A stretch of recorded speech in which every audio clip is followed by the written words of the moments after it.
Kehidupan bernegara diatur oleh undang-undang. Etika politik diatur oleh moral publik tuh. Oposisi ya di luar aja. Ngapain? Jadi saya dorong supaya cebong-cebong ini tuh marahin Pak Prabowo tuh atau usir Pak Prabowo dari situ.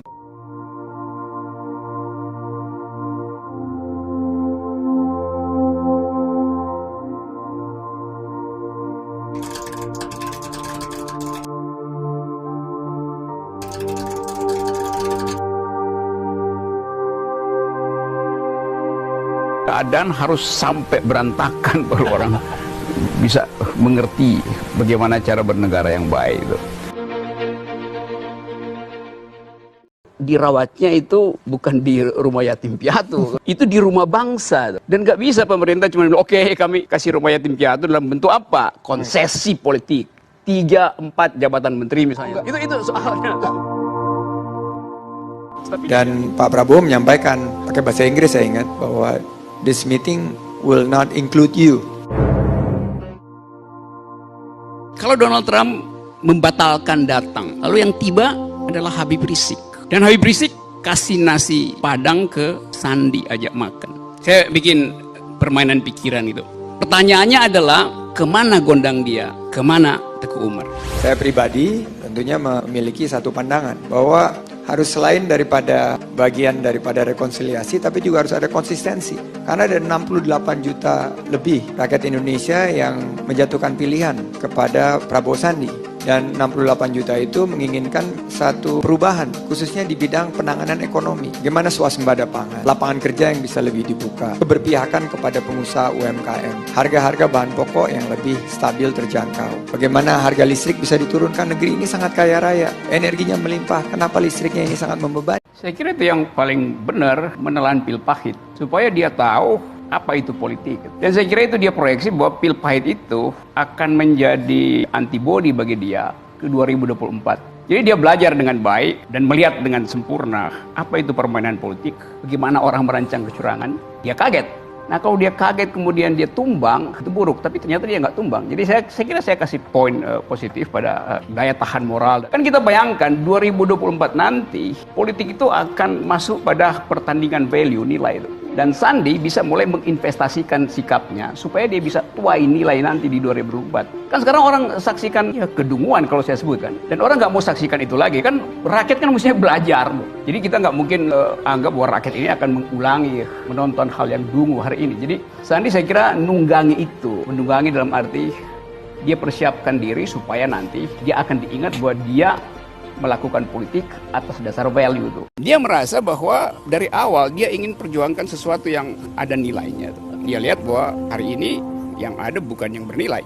Jadi dia berharap bahwa nilainya mungkin di 2024. Nah, saya dorong itu supaya ada role model dalam politik.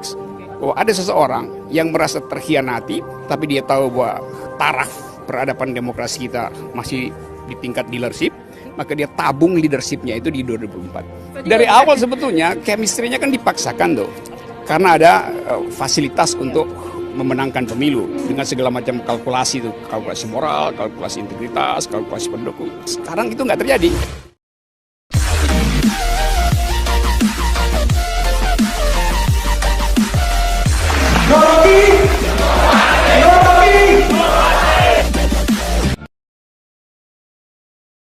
Itu saya selalu menentang cara Presiden Jokowi mengajak anak SMP, anak SD untuk berpikir dalam dialog.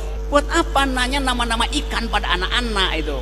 Nggak ada poin edukasinya di situ. Ikan lele, ikan paus, ikan teri, satu lagi. Ikan kontol. Ikan apa? Saya pro Prabowo karena sama-sama oposisi. Kenapa nggak dibalik? Kenapa nggak Prabowo pro saya? Setiap Anda di sini juga beroposisi tuh. Yang beroposisi artinya dia punya kepentingan untuk menghasilkan politik yang bermutu, bukan soal pro atau kontra itu. Jadi ngapain menghalangi saya bicara? Gak ada gunanya, sebab saya bisa bikin vlog sendiri dan viral juga. Tapi saya hanya ingin pastikan bahwa modal dasar dari bangsa ini jangan digerogoti oleh pencitraan. Setelah 2019 ke 2024 itu adalah jalan lurus politik Indonesia untuk milenial, bukan untuk kita tuh.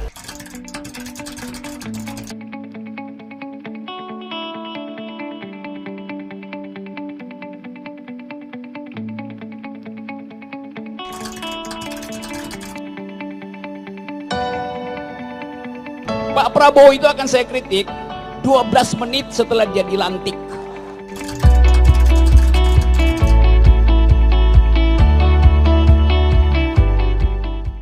Cebong, kalau lu marahin ke gue, mending lu usir Prabowo dari kekuasaan, kan itu hak kalian kan. Kritik dong Prabowo, kan mesti Prabowo kalian nggak suka kan. Jadi konsisten kalian tuh, usir dia. Ngapain ngomelin gue nggak punya partai.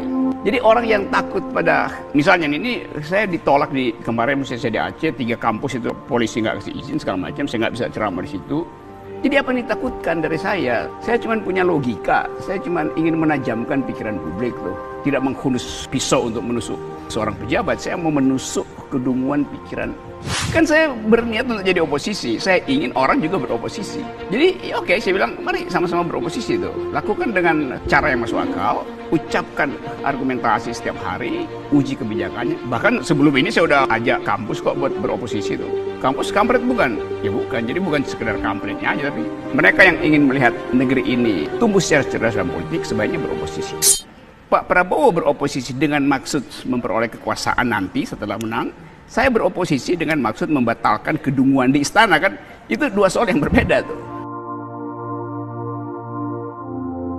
Sekarang kan ada konfrontasi habis-habisan kan. Dianggap bahwa Prabowo versus Jokowi pada waktu itu konfrontasi etis bahkan. Ini moral sana dan ini moral ini, bad cop ini good cop segala macam.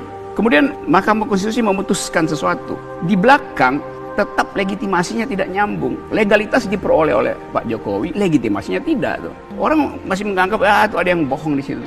Jadi poinnya adalah dalam kebekuan politik ada langkah dibuat oleh Prabowo. Saya mengamati itu semata-mata dalam soal pragmatisme. Kalau soal value, poin saya tetap Prabowo seharusnya ada di luar. Itu yang disebut survival values dari demokrasi. Oposisi itu kalau kalah ya di luar. Tapi karena orang nggak kritik itu, saya ambil alih kritik itu. Karena dari awal politik kita itu semacam perkawinan yang tidak suci tuh. Banyak betul kegiatan under table transaction. Disusul oleh krisis ekonomi, disusul oleh persaingan global di Selatan. Ada kasus hak asasi manusia di Papua. Jadi kita lengkap punya problem yang potensi untuk memporak-porandakan bangsa ini. Politik tanpa oposisi itu artinya sama seperti tubuh nggak ada imunitas. Begitu kena penyakit sedikit, satu tubuh selesai. Jadi oposisi itu kan penangkal otoritarianisme. Nah kalau nggak ada, ya saya ambil alih fungsi itu. Walaupun saya nggak punya kekuasaan. Tapi saya cuma mau ingin supaya orang sadar, dalam etika politik harus ada yang mengontrol kekuasaan frontal dari luar. Kalau terjadi kekosongan politik oposisi, benturan terjadi, suara publik tidak bisa diwakilkan pada siapapun. Saya berharap ada tokoh bangsa yang kalau terjadi keadaan yang agak krisis, datang kasih public address. Ini nggak ada. Itu kan harapan yang kadang-kadang mesti diukur, bahwa dalam 2-3 hari ini berbagai macam evidensi baru bisa berlangsung. Oke.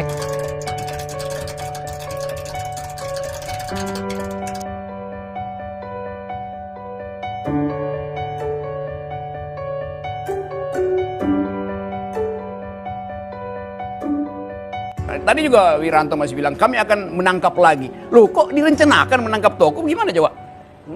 Kan orang ditangkap ketika ditemukan bukti awal. Bukan direncanakan untuk ditangkap. Dan demi itu diajukan rekayasa bukti awal.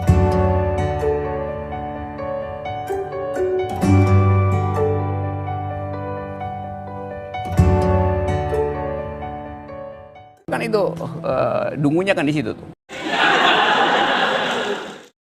Saya nggak percaya Mahkamah Konstitusi mampu membongkar itu. Sistem memilih 2 pasangan threshold itu udah curang. MK nggak bisa mengerti bahwa ini akan berlanjut pada pertarungan habis-habisan. Problem hari ini bukan lagi soal angka, tapi soal sistem yang dianggap tidak adil tuh. Nah seharusnya dari awal ada semacam public address dari Mahkamah Konstitusi. Tapi kan Mahkamah Konstitusi kita kan konservatif, selalu menunggu kasus. Padahal ide, filosofi dari Mahkamah Konstitusi adalah the guardian of the Constitution. Jadi dia mesti aktif untuk menyelenggarakan nilai-nilai konstitusi. Dia mesti jadi public educator di bidang itu. Nah karena itu nggak ditangkap dari awal, sehingga Mahkamah Konstitusi berubah jadi Mahkamah Konstipasi.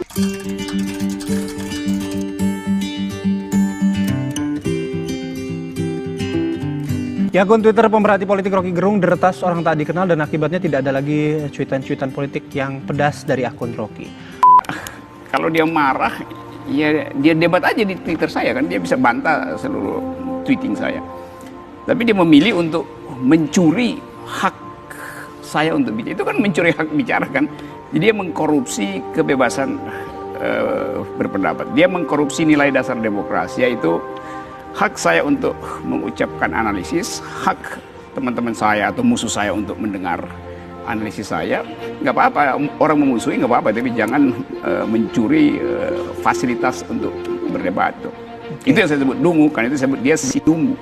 Tapi saya nggak sedih karena followers hilang. Saya sedih karena nggak ada orang lagi yang memaki-maki saya sebetulnya. Kan dia bodoh, dia mesti dia maki-maki, dia kehilangan hiburan sebetulnya. Karena makian itu hiburan buat saya. Mau lapor polisi? Kalau kejahatan saya lapor polisi, kalau kedunguan ya urusan dia sendiri lah. Oke, baik.